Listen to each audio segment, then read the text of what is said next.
What if I don't understand the names and titles of their art? If you don't understand, it's all explained in the scriptures.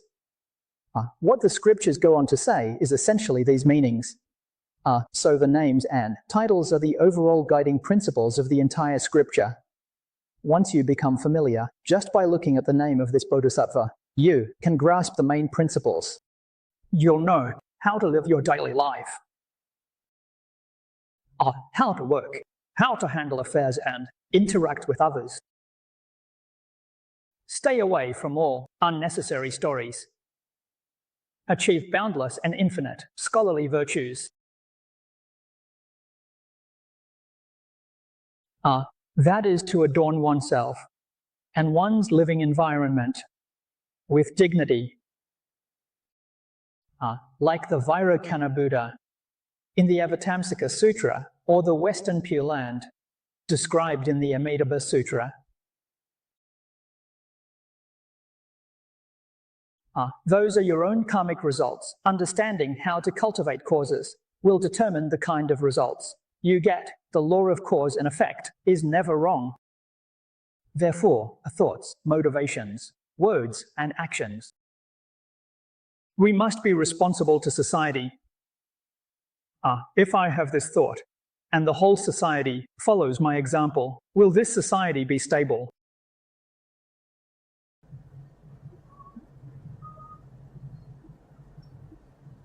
Is it positive influence or negative influence? We cannot understand.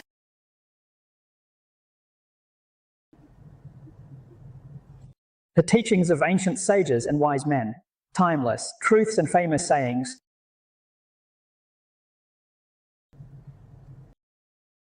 The teachings of Buddhism are different from worldly teachings.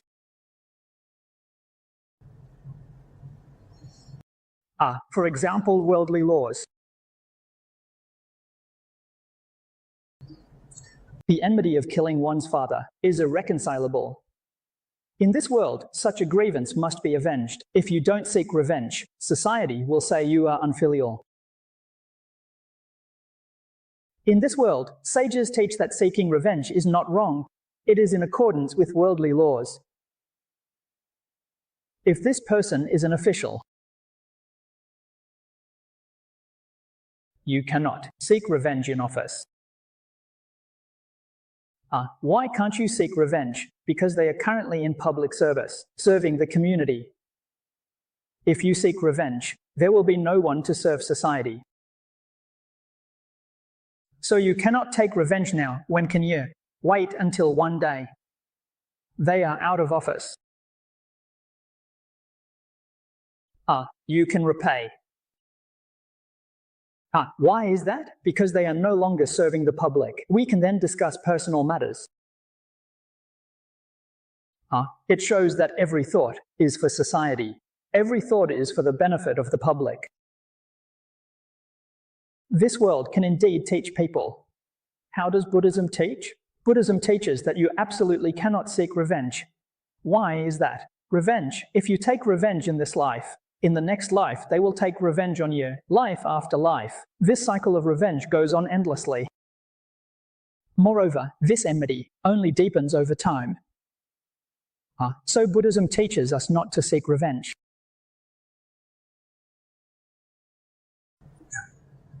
Buddha demonstrated this. You read about the king of Kalinga in the Diamond Sutra. The Diamond Sutra briefly mentions this story, but it is detailed elsewhere. In the Mahaparinirvana Sutra, it records these causes and effects in detail. That person, the rishi, was Shakyamuni Buddha. He attained Buddhahood. He was a bodhisattva. People thought he couldn't perfect patience. The king of Kalinga. Kalinga is a Sanskrit word. Translated into Chinese, it means the tyrant. The filter translates to Chinese tyrant. A despotic and foolish ruler.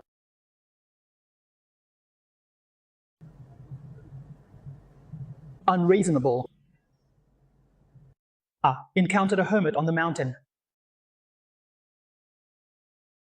He was executed by Linkai. Linkai is a method where a small knife is used to slice off pieces of flesh from the body, leading to death. People like sages have no thoughts of ambition, not a trace of resentment.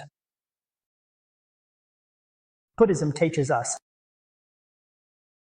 not a hint of division, no desire for revenge at all. If we have even a thought of revenge, we are ordinary people and we will surely fall. Haven't you listened to the Buddha's words? Don't you understand the teachings? No revenge. It's better to resolve enmity than to create it.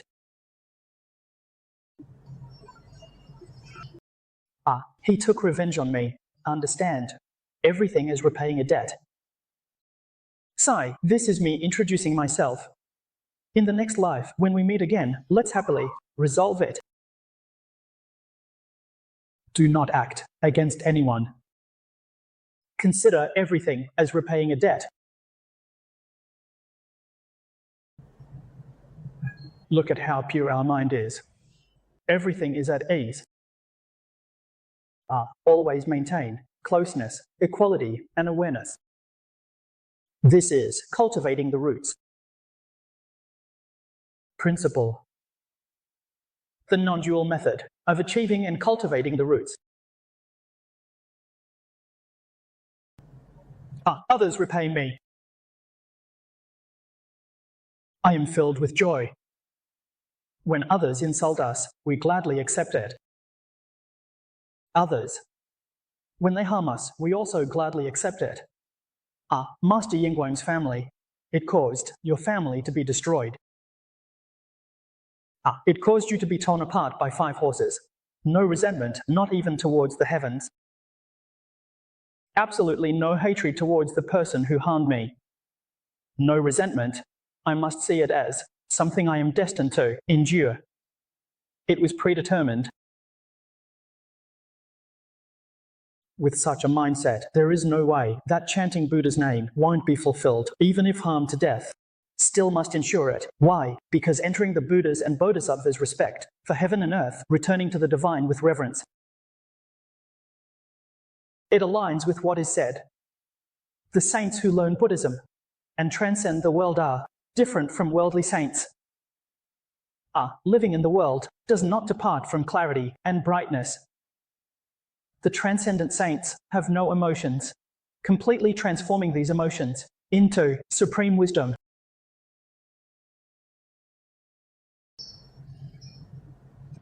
So their life is of high wisdom, high order, and further demonstrates high advancement. To be honest, in Mahayana Buddhism, reaching this point is already quite complete. There's no need to say more. It must reach the realm of the ancient land of Tathagata. If we talk about fitting in, Supreme represents wisdom, and root represents the foundation. Everyone should know that stability is the true blessing. Proximity to nature is great wealth and splendor. Why are there still these few Buddhas? To be honest, it's necessary. An ordinary bodhisattva reaching such a realm, it's not a man-made matter. Even if one reaches this realm, it's very difficult to achieve perfection.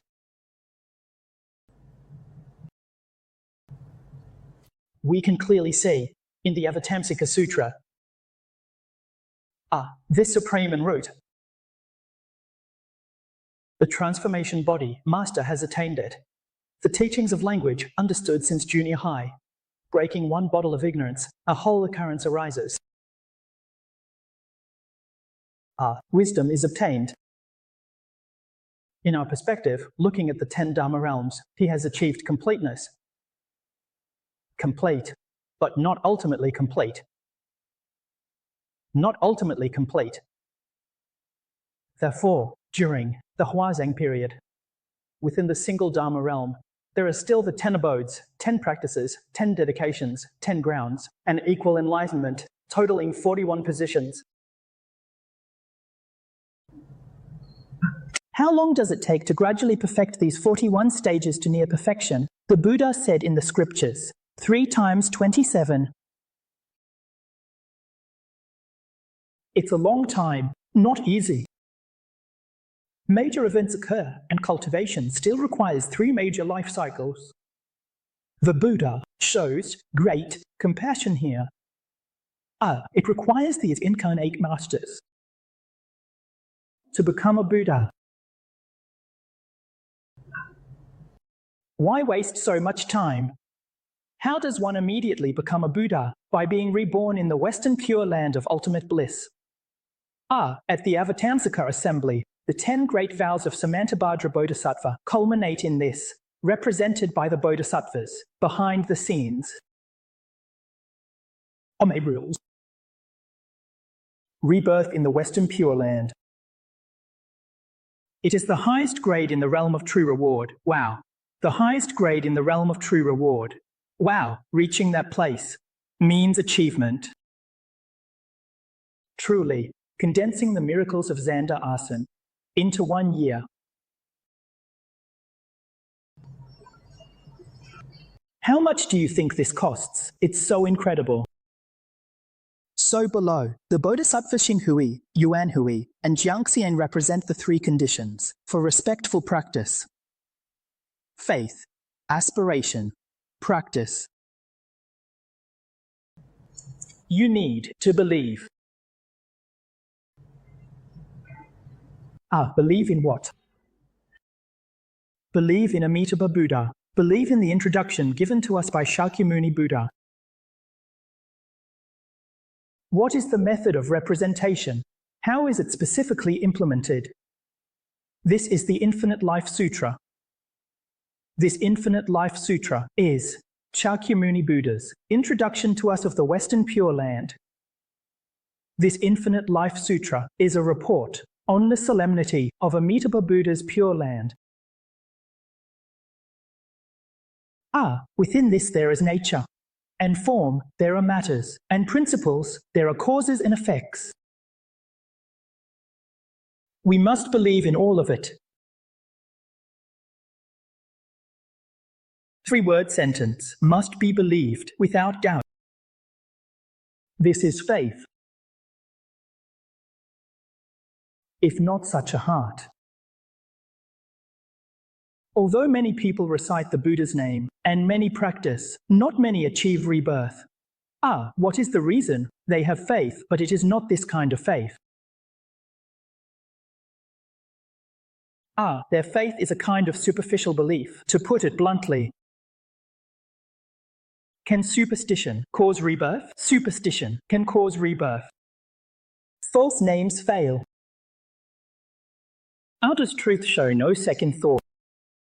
You call upon Amitabha Buddha. In their heart, there is only Amitabha Buddha all day. Amitabha Buddha, no delusion. That works. Then they all achieve rebirth. Is websites a high standard? Is it insincere or superstitious? Though they believe, they still have chaotic thoughts. There are still many distinctions and judgments about people. There is also greed, anger, ignorance, and arrogance mixed in. That kind of superstition cannot lead to rebirth. So you all need to understand.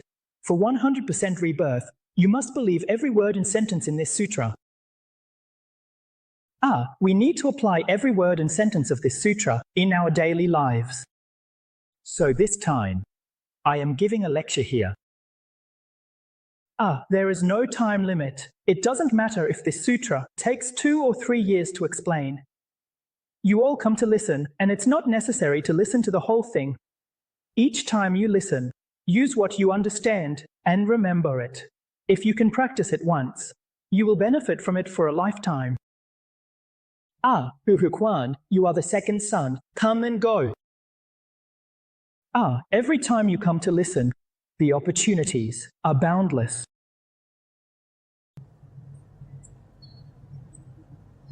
These are all worldly causes and conditions.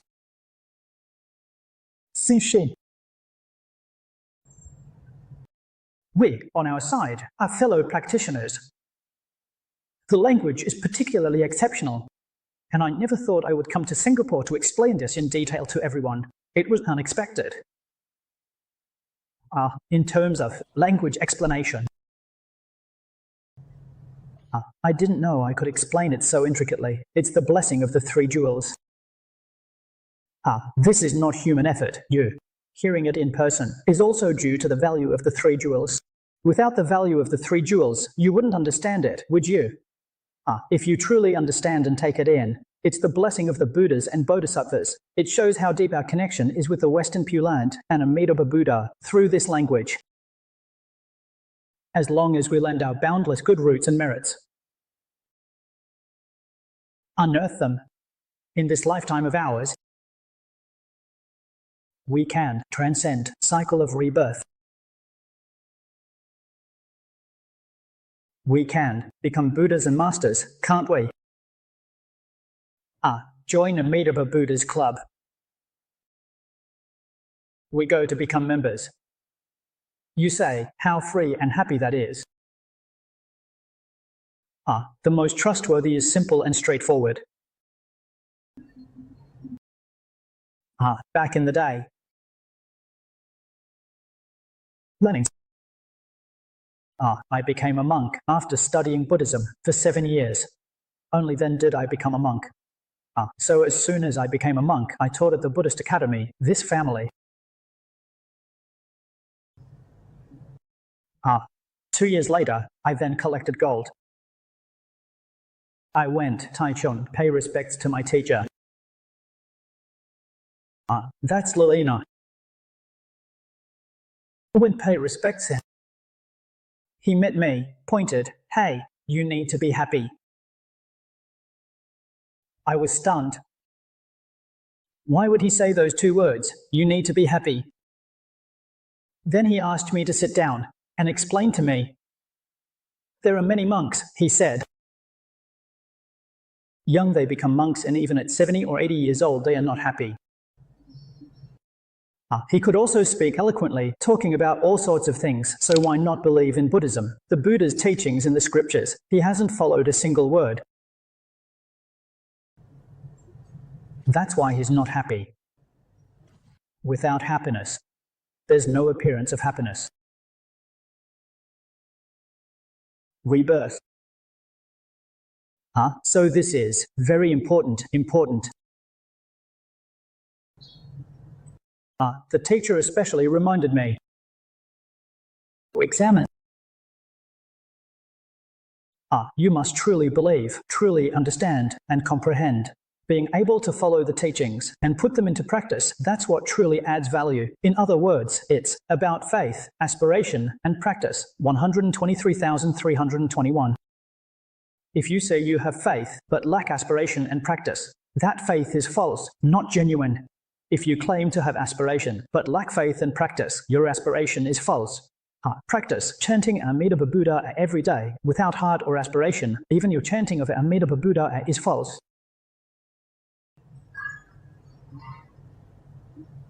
In your heart, there must be aspiration, and within aspiration, there must be faith. In practice, there must be both faith and aspiration.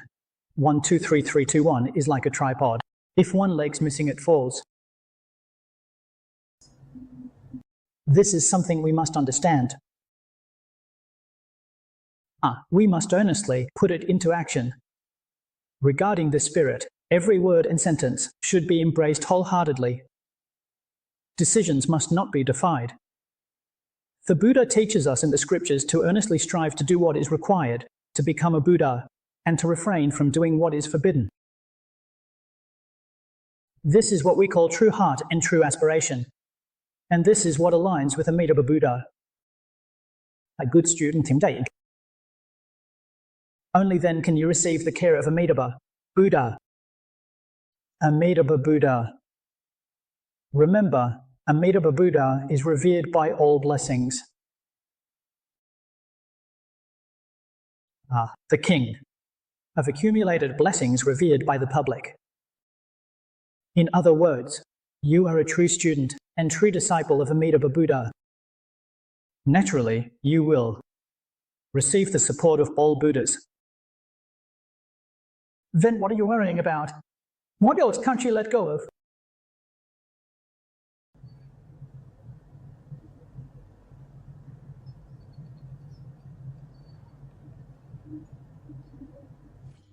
Ours. Money. Our wealth. Our property. Being taken over by others. Taken away by others. A person who truly wishes not to worry doesn't practice. The Buddha tells us to let go. This is exactly the time to let go. When no one is taking it, I really can't let go. When others take it away, it's actually great. If you wholeheartedly recite the Buddha's name, nothing else matters. Isn't that the best way to improve? They give me a push upwards, helping me to rise, even if I didn't want to, and now I can't go back down. With that push, they lift me up. Not only do I not resent those who take my possessions, but I am grateful and thankful to them. Without them, it would be hard for me to write, but with their help, I can write again. With this writing, I've moved a step closer to Amitabha Buddha. Isn't that kind? But why don't they change their ways? Think about it again. You can't take anything with you. Only your karma follows you. When you're at the end of your life, what can you take with you? You can't take anything with you. Wouldn't it be better to focus on the present rather than worrying about the end? Everything is chosen cleanly. So today we're told that if our things are taken by others, once they're taken, they become theirs. Can I take them back? No, you can't. If you try to take them back, you'd be committing theft. If he takes from you, he's committing theft, a major crime. If you take it back, you're also committing theft. So, you confront him, right? So once you let go, don't think about it anymore. If he gives it back to you, then it's not. Once he takes it, it becomes his property. He has his own karma. If we try to take it back, we are also committing theft, and we will fall. This involves very subtle principles. You can't just think, he took my things. Why shouldn't I take them back? People in the world think this is reasonable, but in Buddhism, it's not. What the Buddha says makes sense. For centuries, the teachings of Buddhism have been passed down, and we must adhere to the Buddha's teachings.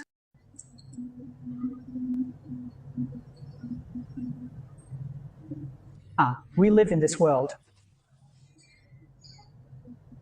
It's said to be very short-lived.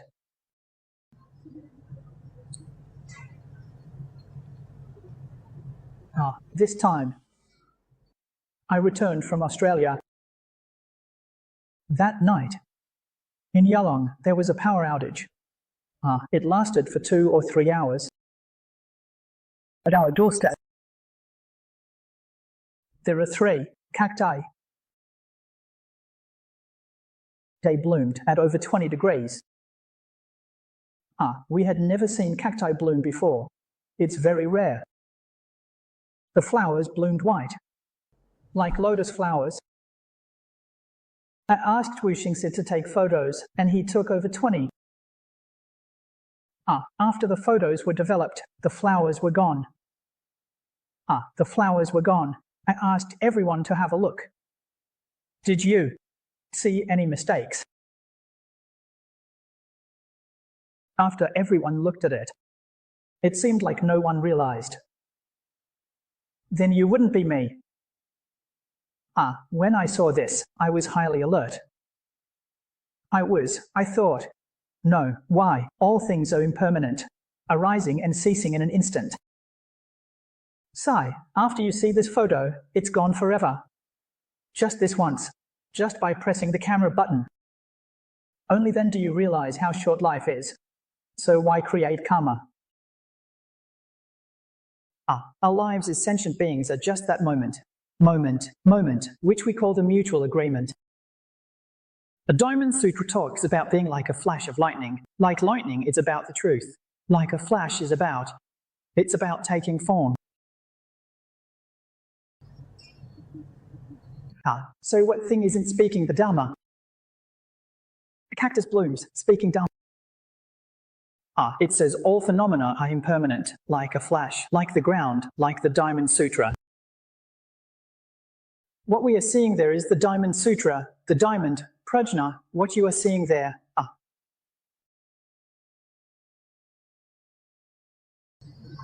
This is the difference between studying Buddhism and not studying Buddhism. So, only by delving deeply, like this can you understand how our six senses interact with the six realms. Which realm is not a great method? Which realm is not the Buddha's voice? Which realm is not infinite life? Which realm is not pure and impartial? They have always been there. It's just that you don't recognize them. You need to recognize them to understand what the Avatamsaka Sutra says about the Buddhas and Tathagatas expounding the Dharma and writing scriptures.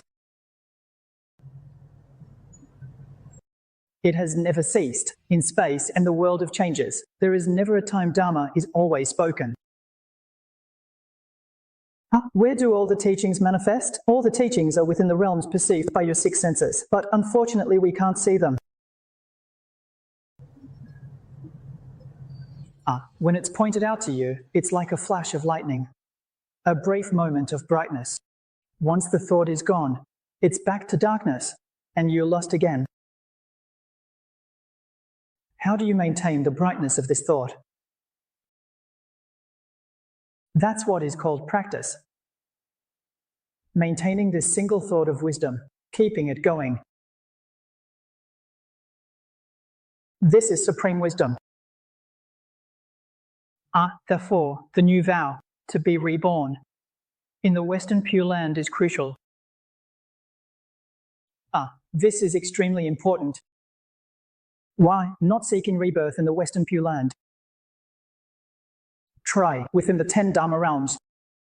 Are a great master who has attained the Dharma body. Undergo 3 eons, 2 epochs. Only then can you achieve the path of Buddhahood. Let alone us, let's not even mention it. Escaping the 6 great cycles and the 10 Dharma realms is not easy. Even getting out of the 6 paths is difficult. To put it bluntly, everyone must understand that escaping the 3 evil paths is not easy. Today we look at the masses. What kind of karma are they creating? The karma of the 3 evil paths. What's the causes of the 3? A Buddha has said in the sutras that this is so. It's said. Almost every step is alarming guarding It's said every day, reminding us of the 5 precepts and 10 good deeds. You committing, tilling, suspected, stealing. No false speech. Then those without boundaries win. In the recording, the accent, learning to recite, and study is to stir up trouble with words. False speech is deceiving sentient beings, being dishonest. It's not the truth anymore. The rest is flowery and deceitful words. Deceiving beings are. Foul language means speaking rudely and cursing. Depression, greed, anger, and ignorance. The karmic retribution for creating this food industry is right above. Although it hasn't descended yet, it's indeed already registered in the records.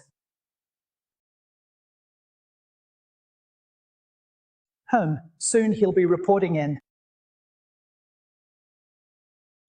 Who doesn't remove more? Who doesn't create societal karma? Not creating profit offenses.